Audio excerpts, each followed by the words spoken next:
اور جو ہے لوگ دور دراز سے جو ایمان لے آتا تھا، پھر ایمان کو سیکھنے کے لیے، اعمال کو سیکھنے کے لیے وہ مسجد نبوی میں تشریف لے آتے۔ صحابہ کرام ان کو کھانے بھی کھلاتے، ان کو جگہ بھی دیتے اور دین بھی سکھاتے۔ 9 سال تک صحابہ کرام اندھیرے میں جو ہے وہ نماز پڑھتے ہیں۔ 9 سال کے بعد ایک شخص حضرت تمیم داری رضی اللہ تعالیٰ عنہ، یہ دور کے رہنے والے ہیں، وہ آئے، انہوں نے جو دیکھا کہ مسجد نبوی میں اندھیرا ہے، عشاء کی نماز، صبح کی نماز اندھیرے میں پڑھی جاتی ہے۔ یہ اپنے ساتھ لالٹین لائے تھے، انہوں نے چراغ جلا دیا۔ صبح پیارے نبی جب تشریف لائے، روشنی دیکھی، ارشاد فرمایا کہ یہ روشنی کس نے کی؟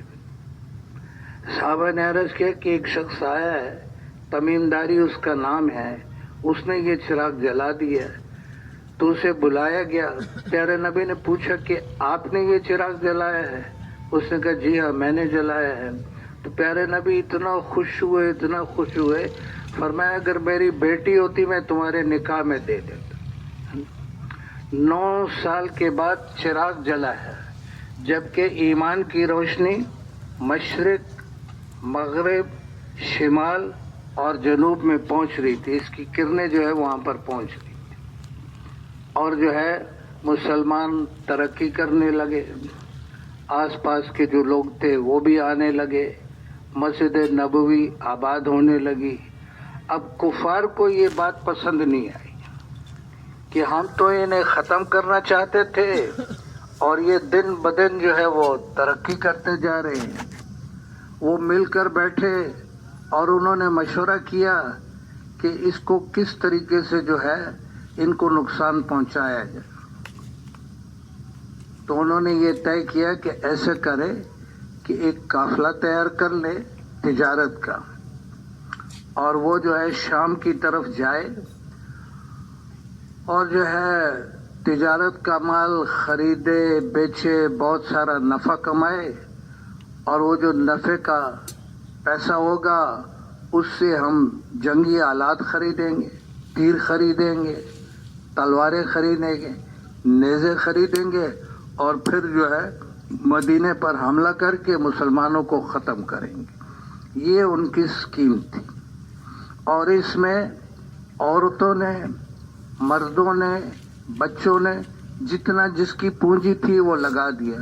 بقول مفتی اعظم پاکستان مفتی شفیع صاحب کے 262.5 کلو سونے کی مقدار آج کل کے حساب سے جو ہے وہ کئی کروڑ روپیہ بنتا ہے۔ تو اس سرمایہ سے جو ہے وہ جنگی وہ ایک قافلہ تجارتی جو ہے وہ تیار ہو گیا۔ ابو سفیان اس کا سالار مقرر ہوا، 50-60 آدمی اس کے ساتھ ہو گئے، اور یہ قافلہ جو ہے وہ چل پڑا۔ حضور علیہ السلام کو اس کی اطلاع ہوئی، پیارے نبی نے صحابہ کرام کو جمع کیا اور ارشاد فرمایا کہ یہ قافلہ بچ کے نہ جائے، یہ مسلمانوں کے خلاف ایک بہت بڑی سازش ہے۔ صحابہ کرام نے عرض کیا کہ جیسے آپ ارشاد فرمائیں ہم تیار ہیں۔ تو ایک جنگی قافلے، ایک تجارتی قافلے کو روکنے کے لیے کوئی تھوڑی سی تیاری کر لی۔ وہاں ابو سفیان کو یہ معلوم ہو گیا کہ حضور علیہ السلام اور صحابہ کرام ہمارا راستہ روک کر بیٹھے ہیں اور ہمیں نقصان دیں گے۔ اس نے ایک مکار، دغا باز، دھوکے باز ایک شخص کو تیار کیا کہ تم جا کر مکے والوں کو اطلاع کرو۔ اس شخص کا نام ہے زمزم بن عمر، یہ زوات سے زمزم ہے، وہ آب زمزم والا نہیں ہے۔ اس نے کیا کیا، رشوت دے کر اس کو تیار کیا، اور اس نے جو ہے اونٹنی کا جو کچاوا تھا وہ الٹا کر کے رکھ دیا، اور اونٹنی کی ناک جو ہے وہ کاٹ دی، کرتا اپنا آگے سے پھاڑ دیا۔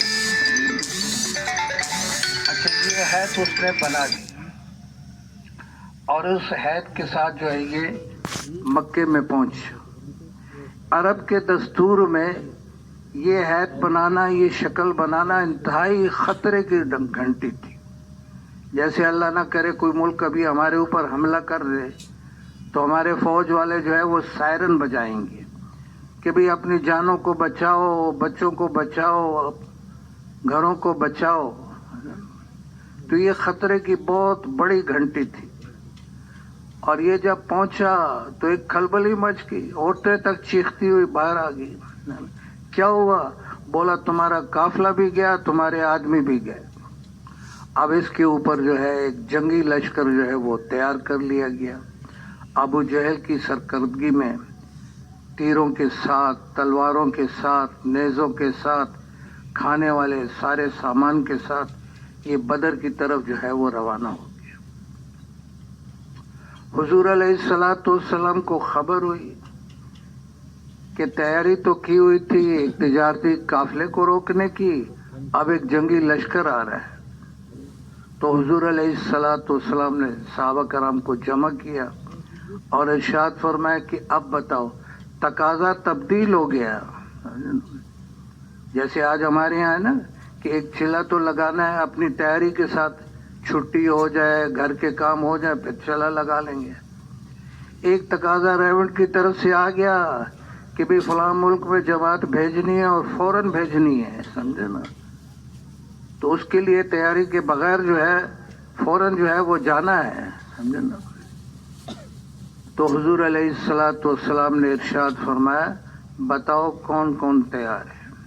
قربان جائیں صحابہ کرام کی ایسی مبارک ہستیاں جن کو اللہ پاک نے انتخاب کیا حضور علیہ السلام کی صحبت کے لیے.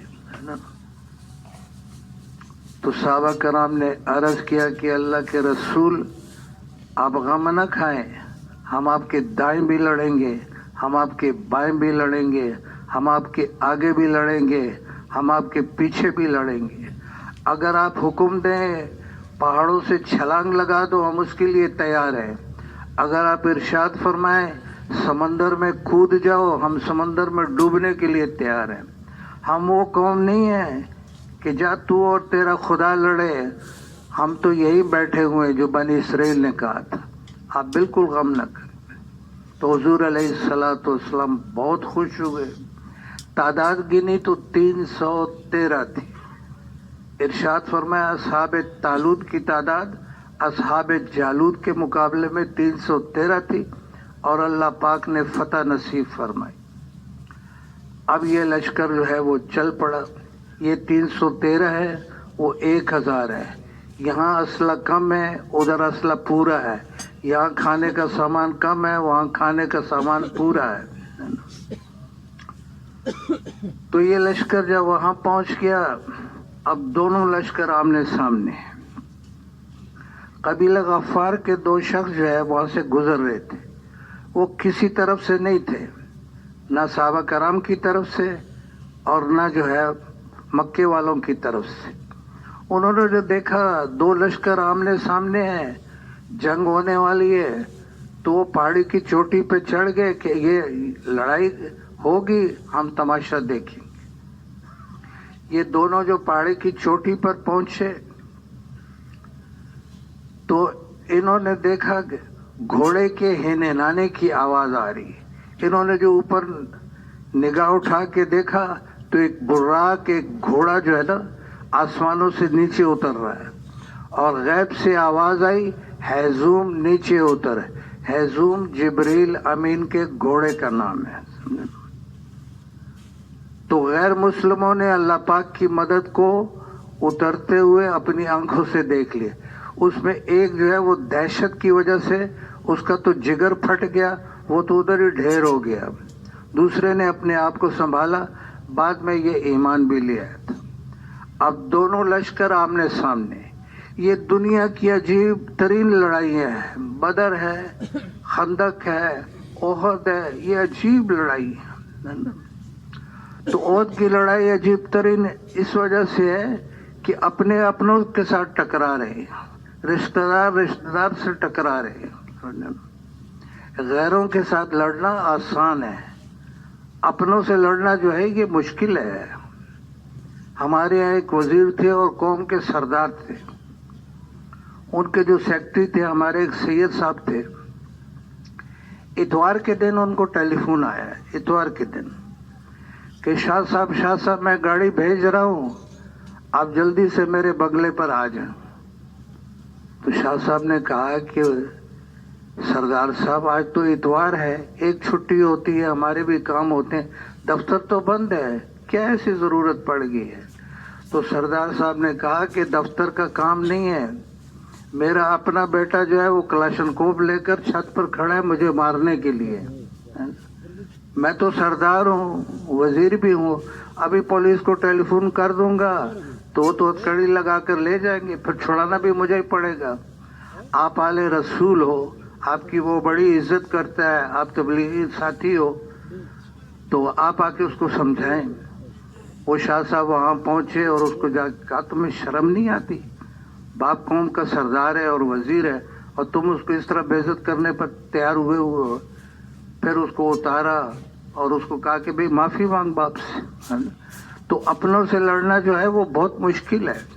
یہاں بدر کی لڑائی میں اپنوں کے ساتھ ٹکراؤ ہو رہا ہے. حضرت عمر رضی اللہ تعالیٰ عنہ نے اپنے سگے ماموں کو اپنے ہاتھ سے قتل کیا.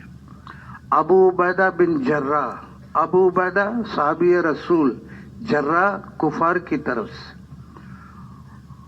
انہوں نے باپ نے بیٹے کے اوپر وار کیا، انہوں نے اپنے آپ کو بچایا، انہوں نے پھر وار کیا، پھر انہوں نے بچایا.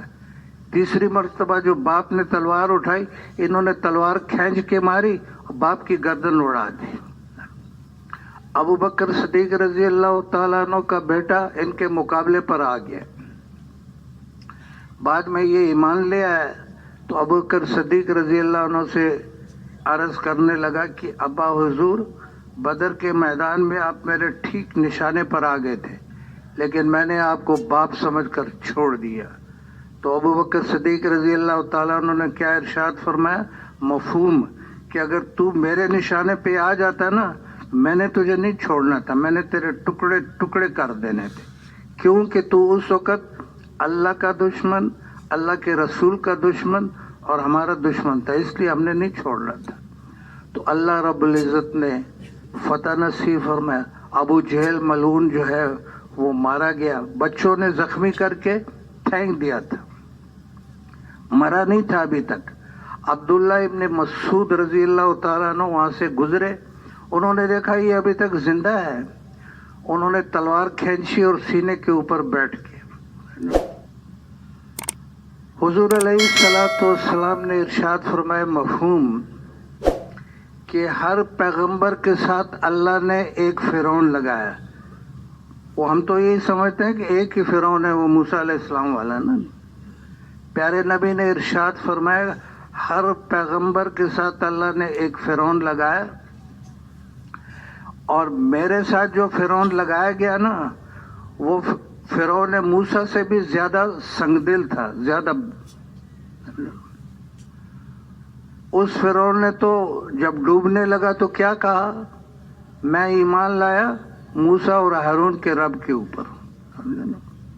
لیکن وہ وقت توبہ کا گزر چکا تھا، آخرت کے پردے کھل گئے تھے، اس وقت توبہ کا دروازہ بند ہو گیا تھا.